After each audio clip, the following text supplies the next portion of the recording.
জান্নাতের চাবি যার দরবার বেহেশতের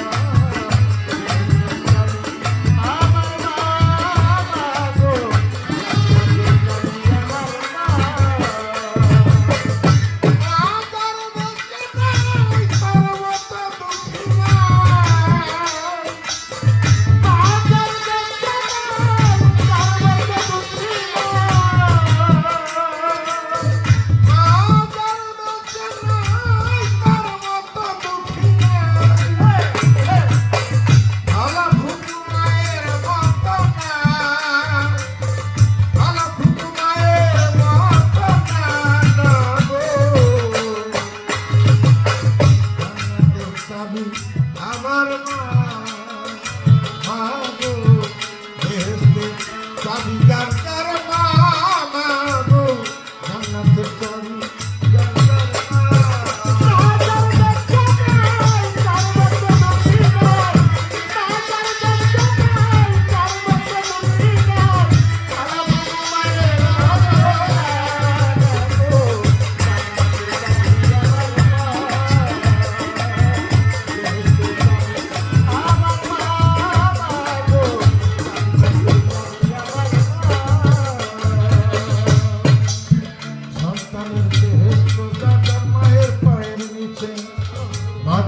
যাহার প্রতি সন্তুষ্ট হয়েছে মায়ে যদি দোয়া করে আল্লাহর দরবারে জান্নাতবাসী করে আল্লাহ আমার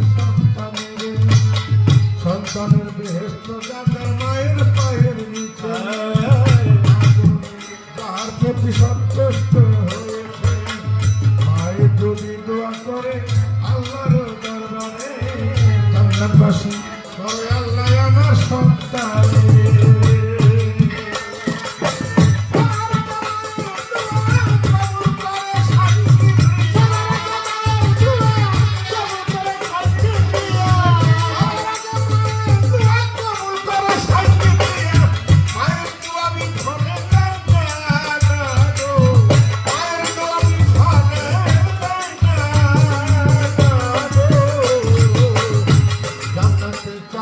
আমার মা বেহেশতের চাবি আমার মা গো জান্নাতের চাবি আমার মা তোরা বাজার জান্নাত সারবত দুনিয়াত বাজার জান্নাত সারবত দুনিয়াত আলা তোমার মতো মা গো জান্নাতের চাবি আমার মা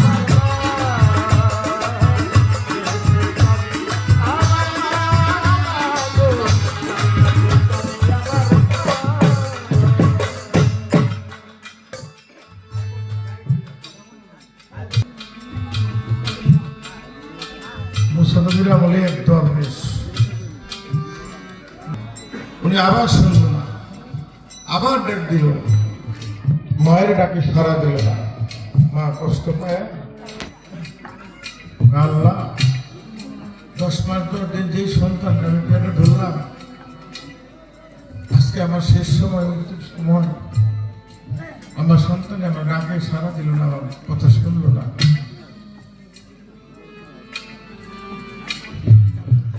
আল্লাহ তুমি তার নূরের চেহারাটা হনুমানের মতো কালো করে দাও সঙ্গে সঙ্গে আল্লাহ দরবারে কবুল হয়ে গেছে চেহারা কালো হয়ে গেছে দর বেশি নাই আবাদত বন্দেগীর কোনো ভাব নাই সব জিরো হয়ে গেল শূন্য হয়ে গেল কেন হইল এমন সেজদায় পরে কাঁদতেছে মাওলা আমার কোথায় ভুল ছিল কি করলাম আমি আমার এই দুরবস্থা কেন আল্লাহ আলহামদুকে বলে দোরাইস তুমি মায়ের মনে কষ্ট দিছ আমি আল্লাহর যেভাবে ফেরেশতা সৃষ্টি করেছি এইভাবে আদম সন্তান করে মানুষ করে উপরে থেকে বানায় নিয়েছি ভালো একদম প্রাপ্য তাহলে মায়ের সাথে বাবার সাথে সন্তানের যে একটা সম্পর্ক ভালোবাসা এটা থাকতো না। হ্যাঁ আজকে তোমার মা বিপদে পড়ে তোমাকে ডাকছে, তুমি তোমার মায়ের ডাকে সাড়া দাও নাই, তোমার মা কষ্ট পায় আমার দরবারে ফরিয়াদ করছে, আর আমি তোমার মায়ের দোয়া কবুল না করে আমি আল্লাহর কোনো উপায় নাই, আর আমি সঙ্গে সঙ্গে কবুল করছি। তোমার যে আজকে এই অবস্থা এটা তোমার মায়ের মনের কষ্টের ফল। আল্লাহ মাপ পাবো কিভাবে? পৃথিবীর কারো শক্তি নাই, আমি আর নিজে আমার শক্তি নাই, আমি নিজে আল্লাহ এই জায়গা নাই, এই জায়গাটা বন্ধ করে আসছি, হ্যাঁ আমি ক্ষমা করবো না। হ্যাঁ তাহলে উপায় একটা উপায় আছে। আল্লাহ তাহলে কি করবো? এতদিন আপনার আবেগ ছিলাম, এমন বন্দিগি করছি, আপনার ঘরে ছিলাম, সেজন্য কোনো রাস্তা নাই। একটা রাস্তা আছে, তোমার মা যদি তোমাকে মাফ করে, মায়ের কাছে দাঁড়িয়ে পরে পায়ে পরে কাঁদতে লাগলো। পৃথিবীর মধ্যে মায়ের ভালোবাসার চেয়ে কোনো ভালোবাসা আর নাই নাই। মা মাফ করে দিল, আল্লাহ দরবারে কবুল হয়ে গেল। আবার জোরায়েস তার সবকিছু ফেরত পাইল। গায়ের গোস্তানি মা অসুস্থ, ঘুমায় গেছে, বাবা পানি দাও আমাকে। তো মা ঘরে পানি নাই, চিন্তা করছে যে পানি তো নাই ঘরে, পানি আনতে গেছে, একটু বিলম্ব হয়েছে। গায়ের গোস্তানি আসে দেখে মা ঘুমায় রয়েছে। এরকম শীতের দিন এখন মায়ের যে চিন্তা করছে, মাকে যদি ডাক দিই পানি খাওয়ার জন্য, ওনার ঘুমের দেখা ছাড়ে অসুস্থ, যদি মা মানি আর যদি পানি না খায় তাহলে আমি তাইলে হতো না। কি করবো? বাড়ির বুঝতামি হাতে পানির গ্লাস নিয়ে এইভাবে সারা রাত মায়ের সামনে দাঁড়ায় রয়েছে। ফজরের আজান দিছে, মা ঘুম থেকে চোখ মেলে চায় দেখে ভাই যে থর থর করে শীতের মধ্যে কাঁপতেছে। বাবা শীতের মধ্যে তুমি কাঁপতেছো কেন? ঘুমাও নাই? মা আপনি তো পানি চেয়েছিলেন, ঘরে পানি নাই, আমি দূরে পানি আনতে গেছি, এসে দেখি ঘুমিয়ে গেছেন। তুমি ঘুমাইছো করতে? মা পানি না খায় যদি আপনি মারা যান, আর আমি আর পানি খাওয়ার জন্য আপনাকে ডাকলে যদি আপনার ঘুমের ব্যাঘাত ঘটবে, আপনি তখন মারা যান, আমি গুণাগার হয়ে যাবো। মা আমি আম্মা তাই আমি পানি নিয়ে সারা দাঁড়ায় রয়েছি। বাইরে বুঝতামের মা সঙ্গে সঙ্গে আল্লাহ দরবারে ফরিয়াদ করে বলে যে আল্লাহ আমার মায়েরকে তুমি আউলের দপ্তরে এই মুহূর্তে না বাইরে বুঝতামের সঙ্গে সঙ্গে পুলিশ দপ্তরে তার নাম উঠে গেল। অনেকে সাধারণ ধারণ করে পীরের গোলামি করে খ্যাতমত করে বলি হয়, বাইরে বুঝতাম মায়ের দোয়ায় সরাসরি হয়ে এরকম নদী খুব আছে।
আসমানি জমিন গজব আসে না সেই ঘরে,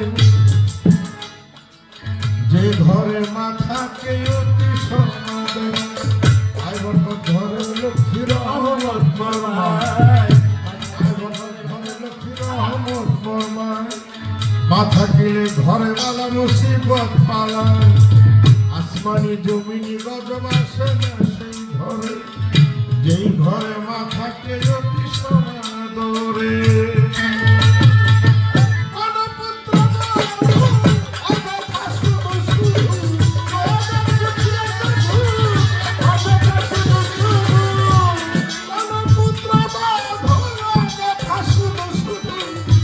শাশুড়িকে কষ্ট দিও না গো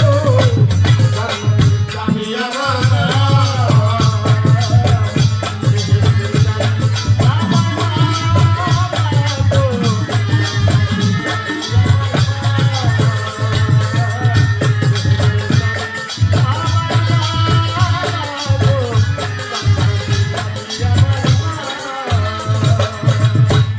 যে দিল দুঃখ কষ্ট মায়েরই অন্তরে তার মতো আর হত ভাগা নাই কেহ সংসার ইহকালে বর্গ শূন্য থাকিবে তার ঘর হইবে দুঃখবাসী সে বিচারের পর যে দিল দুঃখ কষ্ট মায়েরই অন্তরে তার মতো আর হত ভাগা নাই কেহ আরে ইহকালে বর্গ শূন্য থাকিবে তার ঘর হইবে দুঃখবাসী সে বিচারের